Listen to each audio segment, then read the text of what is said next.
हरे विष्णु, हरे कृष्णा। मार्गशीर्ष का महीना 6 नवंबर से शुरू हो चुका है, जो हिंदू धर्म में अपना विशेष महत्व रखता है। यह महीना भगवान कृष्ण और माता लक्ष्मी की आराधना के लिए बहुत अच्छा माना जाता है। हमारे शास्त्रों में मार्गशीर्ष माह को भगवान कृष्ण का सबसे प्रिय महीना माना जाता है, जिसे अगहन महीना भी कहा जाता है। ऐसा कहा जाता है कि इस माह में भगवान श्री कृष्ण की उपासना करने से सारी की सारी मनोकामनाएं हमारी पूरी होती है। तो इस वीडियो में हम मार्गशीर्ष महीने की कुछ कथाओं का श्रवण करेंगे। सबसे पहले हम ये जानते हैं कि मार्गशीर्ष महीना कब से कब तक है। उससे पहले आपने अभी तक हमारे चैनल को सब्सक्राइब नहीं किया है तो सब्सक्राइब कर दे और वीडियो को लाइक अवश्य करें और कमेंट बॉक्स में जरूर लिखें हरे कृष्णा, जय श्री कृष्णा। पंचांग के अनुसार मार्गशीर्ष मास की शुरुआत 6 नवंबर 2025 दिन गुरुवार से हो चुकी है, जो 4 दिसंबर 2025 गुरुवार के दिन तो समाप्त होता है। बता दें कि इसके ठीक अगले दिन यानी 5 दिसंबर 2025 शुक्रवार को पौष मास की शुरुआत हो जाएगी। इस मास में श्री हरि की कथा का श्रवण करना भी अत्यंत फलदायी माना जाता है। तो चलिए शुरू करते हैं आज की हमारी प्रथम कथा। बहुत प्राचीन समय की बात है। एक राजा था जिसका नाम रुक्मागन था। वह अत्यंत धर्मप्रिय और सत्यनिष्ठ राजा था।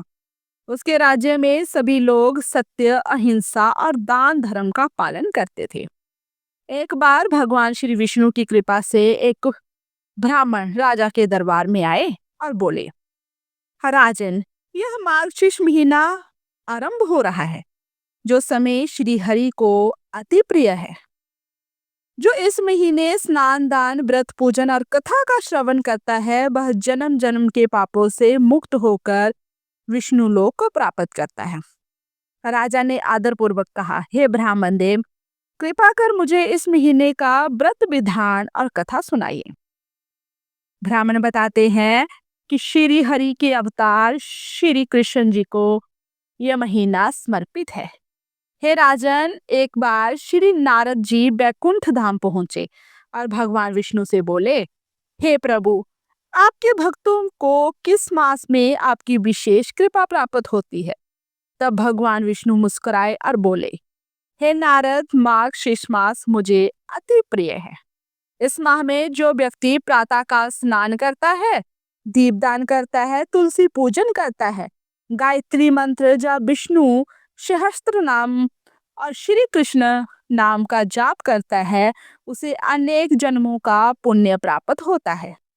इस माह में जो व्यक्ति ब्राह्मणों को भोजन कराता है, गरीबों को वस्त्र और अन्न दान करता है, उसके कुल में कभी दरिद्रता नहीं आती। ब्राह्मण ने आगे कहा, एक समय एक चंडाल महिला थी जिसका जीवन पापों से भरा था। उसने अनजाने में मार्गशीर्ष मास में एक दिन तुलसी के पास दीपक जला दिया। मृत्यु के पश्चात जमदूत उसे लेने आए, परंतु भगवान विष्णु के प्रकट हुए और बोले, यह स्त्री मार्गशीर्ष में तुलसी के निकट दीपदान कर चुकी है। इसे स्पर्श करना भी तुम्हारे लिए निषिद्ध है। और इसे विष्णु लोक ले गए। राजा रुक्मागंध यह कथा सुनकर अत्यंत प्रसन्न हुए और उन्होंने संकल्प किया कि वे और उसके प्रजाजन हर वर्ष इस पवित्र मास में भगवान श्री हरि और भगवान श्री कृष्ण की आराधना करेंगे। आइए जानते हैं कि मार्गशीर्ष मास में हमें क्या करना चाहिए और क्या नहीं। प्रातःकाल स्नान करें। हमें विशेष रूप से ठंडे जल से ही स्नान करना चाहिए, क्योंकि ठंडे जल से स्नान करने पर यह हमें 1000 यज्ञ के समान फल प्रदान करता है। मार्गशीर्ष महीने में हमें तुलसी पूजन करना है। तुलसी के पास हमें दीपक जलाएं और जल चढ़ाएं। श्री हरि और श्री कृष्ण जी का नाम का जाप करना है। ओम नमो भगवते वासुदेवाय मंत्र का जाप करना है। हरे कृष्णा मंत्र का जाप करना है। इस दिन हमें दान करना है। अन्न, वस्त्र, दीपक, तिल, गुड़ और घी का हमें दान भी करना है। भगवत गीता का पाठ अत्यंत इस महीने में शुभ माना जाता है। इस मास में किए गए पुण्य कर्म अनेक गुना बढ़ जाते हैं। जीवन में सुख शांति, धन समृद्धि और ईश्वर कृपा बनी रहती है। परिवार में लक्ष्मी जी का स्थायी वास होता है और मृत्यु के बाद आत्मा विष्णु लोक को प्राप्त होती है।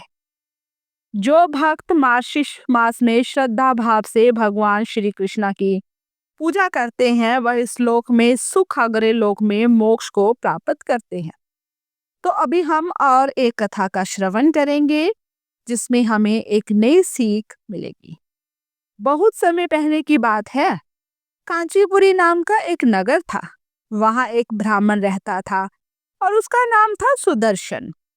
वह अत्यंत निर्धन था परंतु भगवान विष्णु का बड़ा ही भक्त था।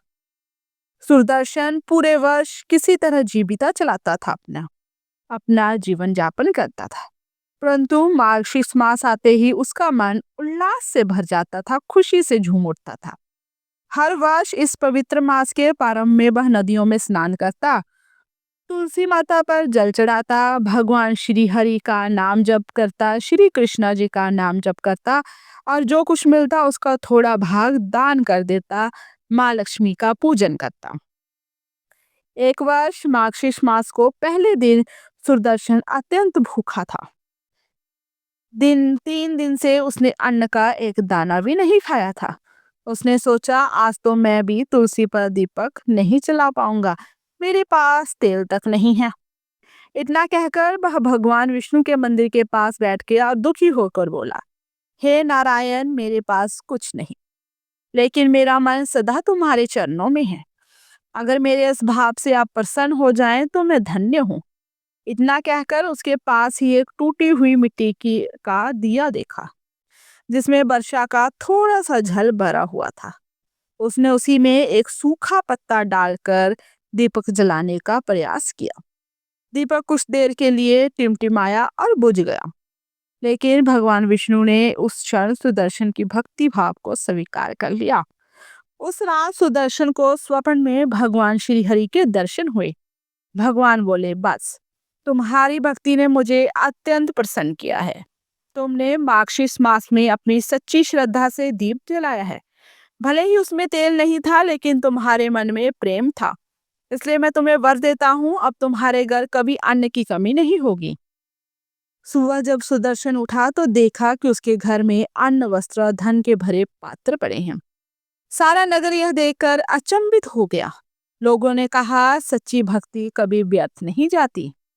भगवान विष्णु ने कहा था कि भले ही वह निर्धन हो, मैं उसके घर स्वयं लक्ष्मी रूप में निवास करता हूँ। जो भक्त मेरे सच्चे मन से मेरी उपासना करता है। इस घटना के बाद पूरे नगर में यह परंपरा आरंभ हो गई कि हर कोई मार्गशीर्ष मास में कम से कम एक बार तुलसी पर दीप अवश्य का जलाए, अन्नदान करें और हरि नाम का स्मरण करें। भक्ति का मूल्य धन से नहीं, मन से होता है। मार्गशीर्ष मास में सच्चे भाव से किया गया छोटा सा कर्म भी हजारों जन्मों के पापों को मिटा देता है। इस मास में भगवान विष्णु अपने भक्तों को हर संकट से दूर करते हैं और माँ लक्ष्मी उनके घर में सदा के लिए स्थायी निवास बना लेती है। श्री कृष्ण उनकी सभी मनोकामनाओं को पूर्ण करते हैं क्योंकि यह मास श्री कृष्ण जी को समर्पित है। तो ये रही हमारी मार्गशीर्ष मास की पहली कथा। ऐसे ही हम और वीडियो में भी मिलते रहेंगे, तब आप हमारे चैनल को सब्सक्राइब अवश्य कर ले और वीडियो को लाइक करें और कमेंट बॉक्स में जरूर लिखें हरे कृष्णा, जय श्री हरि।